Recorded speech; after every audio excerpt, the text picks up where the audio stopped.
Hey guys, it's me, it's Miss Levy, and I am here to do a review of Chapter 4, Folk versus Pop Culture. So this is a review of the entire chapter. So let's start here with just some basics in terms of what culture is and culture traits, culture and what social customs are.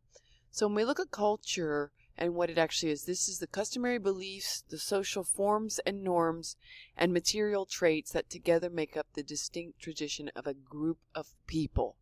By material traits, we mean that they are tangible traits like religion and language and eating habits and such. Let's take a look at the culture traits. By material traits, we mean culture traits. These are the behaviors and traditions that define this culture group. The two most important culture traits for any group are language and religion. And these are the two most important in terms of the definition of them. They're the two most difficult to change. And once one or both change, then typically the culture group will continue to diminish until it will take on the traits of another group. The other culture traits would be the clothing that would be worn, the art of the group, the music, the eating habits, the taboos, those that are restrictions or what's forbidden, and the different types of architecture. A culture can be distinguished from habit and custom. Habit's a repetitive act of an individual, while a custom is a repetitive act of a group. And a collection of these social customs, these repetitive acts of the group, is what produces that group's material culture and those traits. So let's start with the difference between folk and pop culture in terms of the origin, the characteristics, the diffusion, and purpose. Let's start with folk culture. This is 4.1. Please find this in the chart that we completed. So when you talk about folk culture, when you talk about the origin, where, and when, they often have anonymous hearths, meaning that there are multiple hearths and it develops over time. And so there's no single time at which it was founded. It develops over time. When you look at the way that folk culture is diffused, typically it does not diffuse far from its hearth and from its culture group. If it does diffuse, it's the relocation diffusion. And if it diffuses, it's very slowly. The characteristics of the followers of folk culture, they tend to be small, homogeneous groups. Homogeneous meaning that there's sameness, there's a lot of similarities. They tend to live in isolated, sometimes more rural areas, and they tend to be clustered. So these are the characteristics of the groups.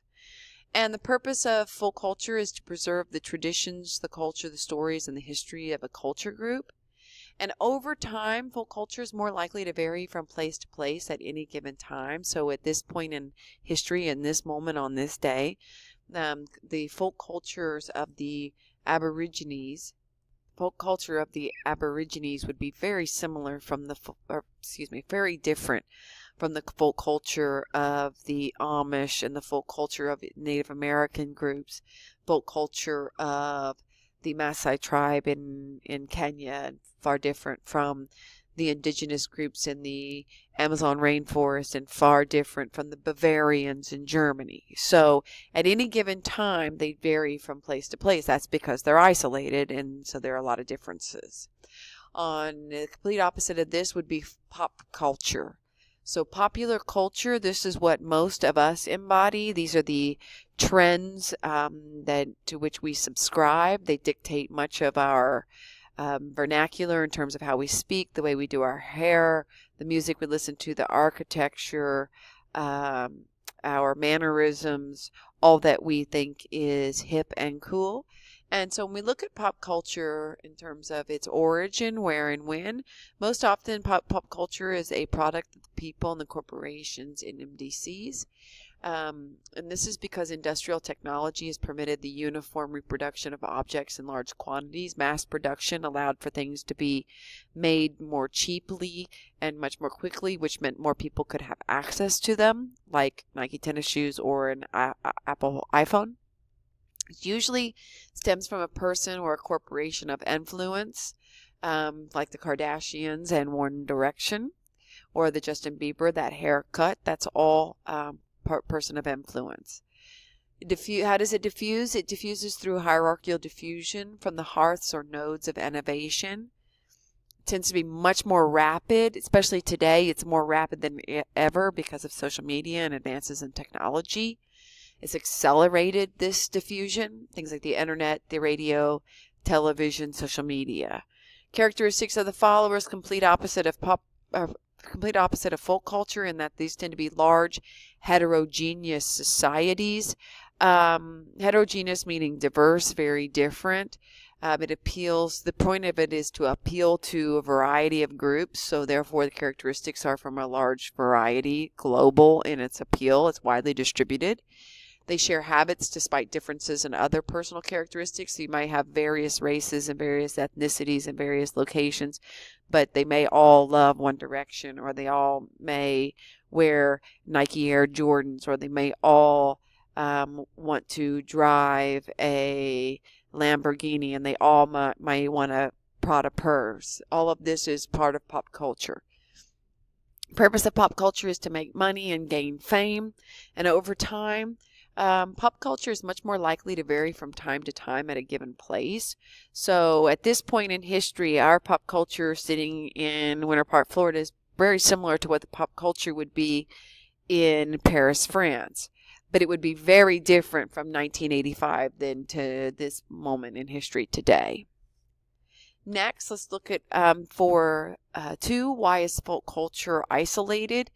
That's because it doesn't diffuse. It only appeals to a certain group. It relies much more heavily on the physical environment. Historically, folk cultures, they would build with, they would eat, they would wear, they would farm, they would adapt to whatever was locally available.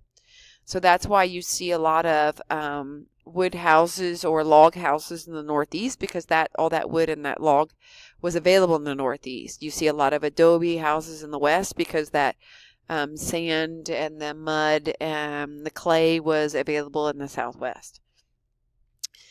The isolation tends to promote cultural diversity. This is why folk cultures and other traits are so different from one group to the other. Again, example of folk culture would be like the Aborigines in Australia, the Maasai tribe in Africa, the Native American groups in North America, the Amish in North America, the Bavarians in Germany. They're all very different groups, and that's because of the isolation. Taboos tend to also isolate them. These are restrictions on behaviors imposed by social customs. Taboos would be like Muslims and Jews don't eat pork. You won't see a lot of pig farms and population in Southwest Asia, in Northern Africa and Israel. Popular culture, let's talk about why it's widely distributed. This is 4.3. Pop culture, the point is to be widely distributed because the purpose is to sell to everyone to make money. The point is to diffuse. This increased the similarity of social customs in different locations. This is the main effect of modern communication, is this pop culture, because of the internet, social media, and television, that this is so widely distributed. Pop music, fashionable clothing, electronic apps, and the followings. They're so widely distributed because of modern communication, and creates this homogeneity amongst heterogeneous groups, meaning sameness amongst the diversity. You can go to Paris and see the same McDonald's that you'll see in Beijing as what you'll see in Los Angeles, and hear the same One Direction and Justin Bieber music being played, and see the same Kendall Kardashian billboards. That's all part of the diffusion of pop culture.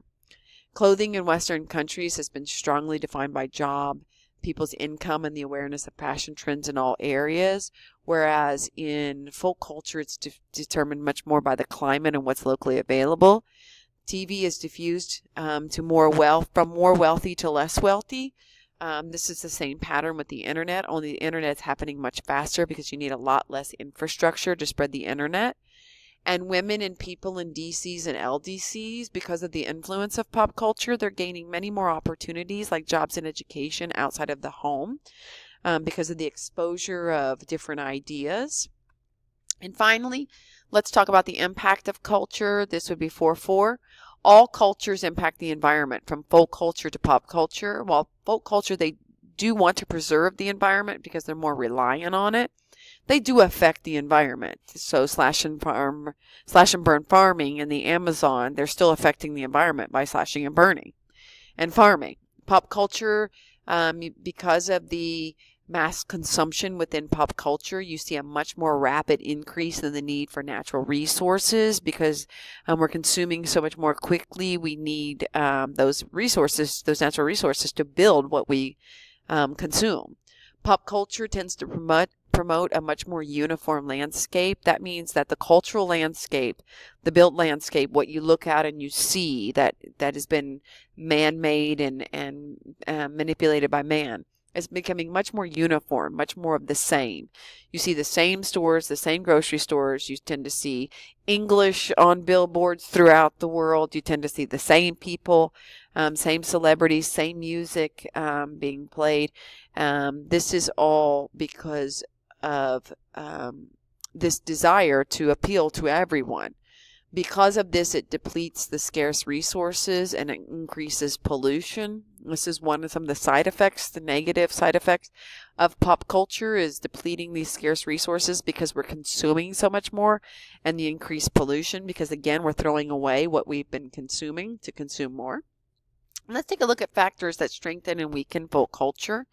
Those that strengthen folk culture would be isolation, government control and censorship, so not allowing a lot of outside influence, and the active pursuit of preservation of that folk culture. What weakens folk culture is pop culture, foreign media influence, technology, diversity, and then any interaction. You see a lot of social media.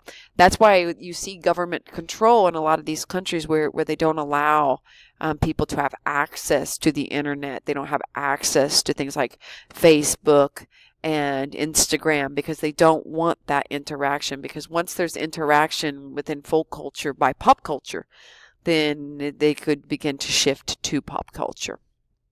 Okay, guys, so that concludes our review of Chapter 4.